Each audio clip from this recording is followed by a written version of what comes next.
Okay, depending on your variation of this problem, you may have triangles that, rotate all over the place, but it's going to be the same general idea as what I'm looking at here.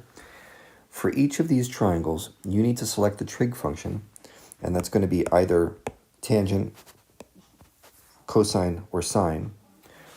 Select the function which describes the relationship between the given angles and sides. So what you need to do, and I'll use this first one as an example, just look at what's given to you. I have a side there, a side here, and an angle here, and I need a trig function that relates them all to each other. And if you remember how SOH-CAH-TOA works, this should be pretty straightforward. What I want you to do is take a look at the angle.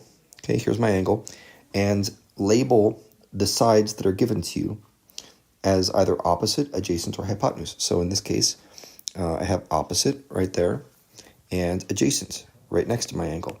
And I have hypotenuse, which is always the longest side of the triangle. So now we make an educated guess about which function is going to be useful. Actually, it's not even a guess. I mean, look at this. We have adjacent and opposite right there. So which function talks about adjacent and opposite together? Well, tangent, if you remember, according to SOH-CAH-TOA, is opposite over adjacent. That's our answer right there. Okay. Let's talk about these other ones while I'm at it, though.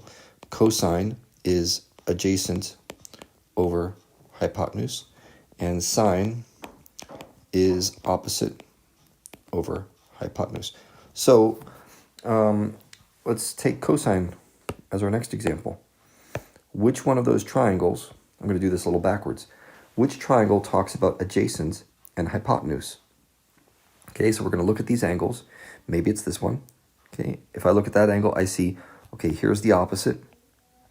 Here's the hypotenuse. Well, dang, that's not it. So try again. Maybe it's the other angle. Let's look at this one. We have adjacent right here. That's the side right next to the angle. And then the longest side is the hypotenuse. So in this triangle, here we go. This is cosine of theta.